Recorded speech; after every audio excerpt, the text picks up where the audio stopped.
Halo, Assalamualaikum warahmatullahi wabarakatuh. Bagaimana kabarnya mahasiswa? Semoga sehat selalu dan siap untuk menerima semua materi yang diberikan oleh dosen. Perkenalkan, kami dari kelompok 5, mata kuliah pengantar dasar matematika, program studi pendidikan matematika, Fakultas Keguruan dan Ilmu Pendidikan di Universitas Primagraha tahun 2023-2024. Nah, baik, adapun anggota pada kelompok 5 yaitu Alifah Sukma Putri dengan NIM 84202230025. Kemudian ada Siti Hayat dengan NIM 84202230013. Kemudian ada Lisa Rahmawati 84202230029. Kemudian yang terakhir ada Saifin Aziz dengan NIM 84202230014. Baik, teman-teman, bersama saya Alifah Sukma Putri. Baik, bisa teman-teman lihat ada layar. Jika cuaca cerah, maka matahari bersinar. Matahari bersinar, jadi cuaca cerah. Nah, teman-teman, yang barusan teman-teman lihat itu adalah argumen, sepenggal contoh dari argumen. Nah, teman-teman pernah belajar argumen? Nah, kali ini kita akan membahas tentang argumen. Nah, apa itu argumen? Argumen adalah rangkaian pernyataan-pernyataan yang mempunyai ungkapan penarikan kesimpulan atau disebut inferensi. Jadi, argumen adalah sekumpulan pernyataan yang pada pernyataan akhirnya didapati sebuah penarikan kesimpulan. Nah, di sini pernyataan argumen terbagi menjadi dua bagian. Yang pertama, pernyataan sebelum kata jadi, yang disebut premis atau hipotesis. Nah, yang kedua, ada pernyataan setelah kata jadi, yang disebut konklusi atau kesimpulan. Baik, kita lanjut ke contoh berikutnya. Di sini ada 3 pernyataan lagi. Pernyataan pertama, semua bilangan genap habis dibagi 2. Pernyataan kedua, 10 adalah bilangan genap. Pernyataan ketiga, jadi 10 habis dibagi 2. Nah, teman-teman, ingat ya, sebelum kata jadi itu merupakan premis atau pernyataan sementara. Kemudian, setelah kata jadi, itu adalah konklusi atau kesimpulan. Nah, 2 pernyataan pertama adalah premis karena terjadi sebelum kata jadi. Kemudian, pernyataan ketiga adalah konklusi karena setelah kata jadi. Nah, semua bilangan genap habis dibagi 2. 10 adalah bilangan genap, jadi 10 habis dibagi 2. Baik teman-teman, penjelasan tentang argumen akan dilanjutkan oleh rekan saya. Oke, saya akan membahas tentang syarat argumen. Di sini syarat argumen adalah memiliki premis. Syarat dari argumen itu memiliki premis. Dan yang dimaksud premis di sini yaitu pernyataan mengenai apa yang dianggap benar sebagai landasan kesimpulan. Atau yang disebut premis itu bisa dikatakan kalimat yang dijadikan dasar penarikan kesimpulan dalam logika. Itu yang disebut dengan premis. Kalimat yang dijadikan dasar penarikan kesimpulan dalam logika.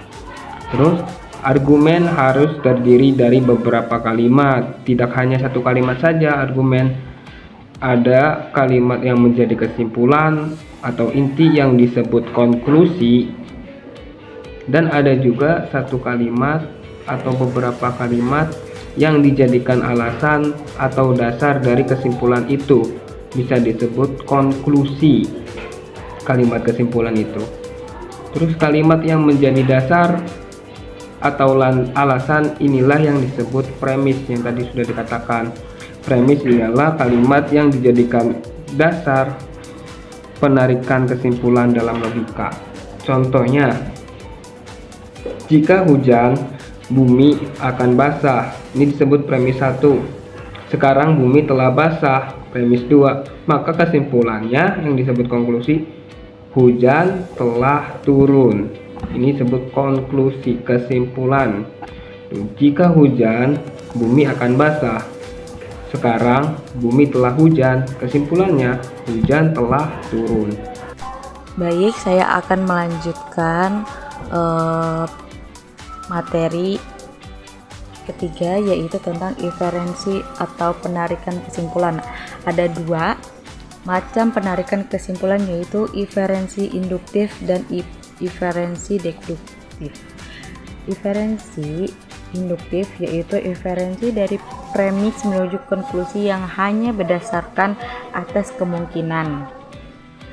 Penarikan kesimpulan atau inferensi dari premis terhadap konklusinya bisa benar tetapi juga bisa salah karena premisnya masih mungkin. Contoh,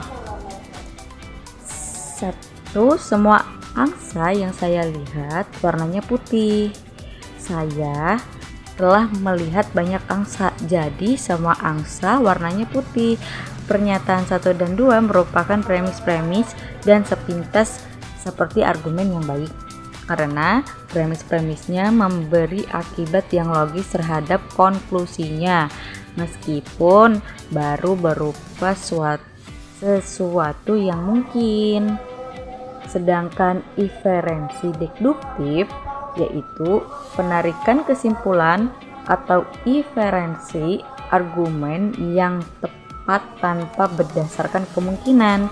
Contoh, semua manusia akan meninggal dunia. Amelia adalah seorang manusia, jadi Amelia akan meninggal dunia. Pernyataan 1 dan 2 merupakan premis-premis yang benar dan jelaslah bahwa konklusinya juga benar karena tidak ada kemungkinan lain selain Amelia akan meninggal dunia. Baik, itu saja yang bisa saya sampaikan. Akan dilanjutkan oleh rekan saya. Sekian, terima kasih. Baik, langsung saja tanpa salam. Di sini saya akan melanjutkan materi teman saya, yaitu mengenai aturan penarikan kesimpulan, di mana dalam aturan penarikan kesimpulan itu terdapat menjadi 4 bagian. Nah, adapun yang pertama yaitu modus ponens, di mana rumus modus ponens itu ialah premis 1 jika P maka Q. Nah, premis 2-nya yaitu P maka konklusinya yaitu Q. Contoh, premis 1, jika pengendara tertib lalu lintas maka tidak terjadi kemacetan. Nah, kata pengendara tertib lalu lintas ini kita misalkan sebagai P, dan kata tidak terjadi kemacetan ini kita misalkan sebagai Q. Adapun rumus premis 2-nya yaitu P, di mana P itu ialah pengendara tertib lalu lintas. Maka premis 2-nya yaitu pengendara tertib lalu lintas. Selanjutnya, konklusi atau kesimpulan dari premis 1 dan premis 2 itu ialah Q, di mana Q itu ialah tidak terjadi kemacetan. Maka konklusi dari premis 1 dan premis 2 itu ialah tidak terjadi kemacetan. Selanjutnya yang kedua yaitu modus tollens, di mana rumus modus tollens itu ialah premis 1 jika P maka Q. Nah, premis 2-nya negasi Q, maka konklusinya negasi P. Contoh, premis 1, jika Budi rajin belajar, maka Budi naik kelas. Nah, kata Budi rajin belajar ini kita misalkan sebagai P, dan kata Budi naik kelas ini kita misalkan sebagai Q. Premis 2-nya Budi tidak naik kelas, maka konklusinya Budi tidak rajin belajar. Selanjutnya yang ketiga yaitu silogisme disjungtif, di mana rumus silogisme disjungtif itu ialah premis 1, P atau Qi, premis 2 negasi P, dan konklusinya yaitu Qi. Contoh, premis 1, kamu jujur atau kamu bohong. Nah, kata kamu jujur ini kita misalkan sebagai P, dan kata kamu bohong ini kita misalkan sebagai Qi. Adapun rumus premis 2-nya yaitu negasi P, di mana P itu ialah kamu jujur.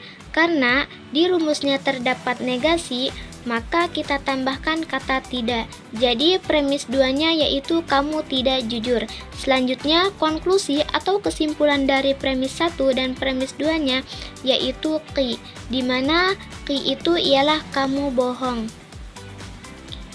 Selanjutnya yang terakhir yaitu silogisme hipotesis, di mana rumus silogisme hipotesis itu ialah premis 1 jika P maka Qi, nah premis 2-nya jika Qi maka R, nah selanjutnya konklusinya yaitu jika P maka R. Contoh,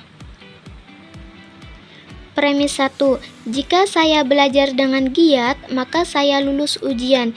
Nah, kata saya belajar dengan giat ini kita misalkan sebagai P, dan kata saya lulus ujian ini kita misalkan sebagai Qi. Selanjutnya yaitu premis 2, jika saya lulus ujian, maka saya mendapatkan beasiswa. Nah, kata saya lulus ujian ini tadi kita sudah misalkan sebagai Qi. Selanjutnya saya mendapatkan beasiswa ini kita misalkan sebagai R. Maka konklusi atau kesimpulan dari premis 1 dan premis 2 itu ialah jika saya belajar dengan giat, maka saya mendapatkan beasiswa. Karena di rumusnya konklusinya itu ialah jika P maka R. Jadi jika saya belajar dengan giat, maka saya mendapatkan beasiswa. Mungkin hanya itu saja yang dapat bisa saya sampaikan. Kurang dan lebihnya mohon maaf. Saya akhiri. Wassalamualaikum warahmatullahi wabarakatuh.